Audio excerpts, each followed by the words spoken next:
पहले का तीसरा सवाल लेकर हम हाजिर हुए हैं।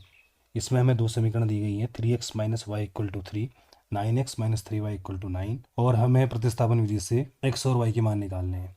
तो हम यहाँ पे किसी एक समीकरण से मान निकालेंगे x या y का और दूसरे वाले समीकरण में उसको रख देंगे। तो सबसे पहले इनको समीकरण मान लेते हैं। माना 3x minus y equal to 3 समीकरण नंबर 1 तथा 9x minus 3y equal to 9 समीकरण नंबर 2। तो अब हम ले रहे हैं किसी एक समीकरण को, माना हम लेते हैं समीकरण नंबर 1 को ही, और इससे मान निकालेंगे हम x या y का। तो समीकरण नंबर 1 से 3x minus y equal to 3, यहाँ से हम x या y किसी एक की वैल्यू निकालेंगे। यहाँ पे x और y किसी की वैल्यू निकाल सकते हैं, तो चलो हम माना x की वैल्यू निकाल लेते हैं। तो 3x इक्वल टू हो जाएगा 3, ये माइनस वाई उधर जाके प्लस का y हो जाएगा। तो यहाँ से हम x की वैल्यू निकालेंगे 3 प्लस वाई का होल अपॉन में 3। इसको हम इक्वेशन नंबर 3 मान लेते हैं। तो चूंकि ये वैल्यू हमने इक्वेशन नंबर 1 से निकाली है, तो अब हम इस वैल्यू को इक्वेशन नंबर 2 में रखेंगे। तो लिखेंगे x का मान समीकरण नंबर 2 में रखने पर। तो यहाँ 9x था, तो 9 इंटू एक्स की जगह पे हो जाएगा 3 प्लस वाई अपॉन में 3। ये आगे माइनस 3y ऐसे रहेगा, इक्वल टू के बाद 9 ऐसे रहेगा। अब ये 9 जो है 3 प्लस वाई दोनों के गुणा में है और 3 दोनों के अपॉन में है, तो इस 3 से ये 9 कट सकता है 3 बार। तो 3 into 3 plus y minus 3y equal to 9 हो जाएगा। अब ये 3 से मल्टीप्लाई करेंगे तो 9 plus 3y minus 3y equal to 9। तो यहाँ से 3y कैंसिल हो गए, तो यहाँ से मिल जाएगा 9 इक्वल टू 9। असल में हम मान निकालना चाह रहे थे x या y किसी एक का, लेकिन ना तो सवाल पे अब x बचा, ना ही सवाल पर y बचा। ऐसा इसलिए होता है क्योंकि इस बार कंडीशन नंबर पहली वाली यानी कि a1/a2 does not equal to b1/b2 नहीं बन पा रही होगी। उसी कंडीशन में हम एक अद्वितीय मान निकाल सकते हैं।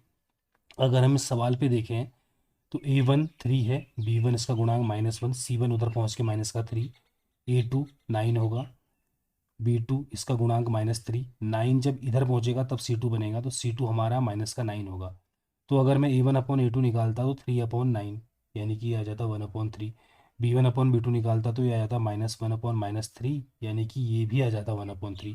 तो इस कंडीशन में अगर हम देखते तो a1/a2 और b1/b2 बराबर आ रहे हैं। तो बराबर आने का मतलब ये है कि मान अब हमें या तो नहीं मिलेंगे या मिलेंगे तो फिर अनंत ही मिलेंगे। और अगर इस कंडीशन में मैं c1/c2 भी देख लूँ लगे हाथ, तो ये भी 1/3 हो जाता। तो इस कंडीशन में a1/a2 b1/b2 c1/c2 तीनों ही बराबर आ रहे हैं। तो ऐसी कंडीशन में रैखिक समीकरण युग्म के अनंत हल होते हैं, उसको हम अपरिमित रूप से अनेक हल भी कह सकते हैं। लेकिन अब चूंकि हम तो तुलना कर नहीं रहे हैं, तो हम यहाँ से कैसे हिसाब लगाएंगे?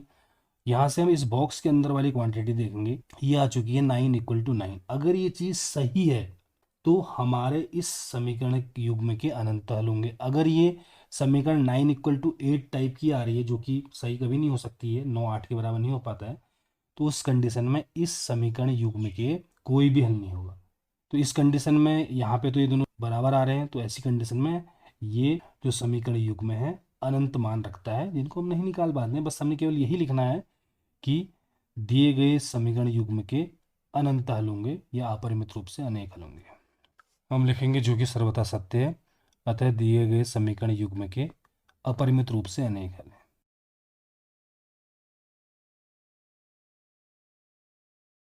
तो यही हमारा आंसर हो जाएगा।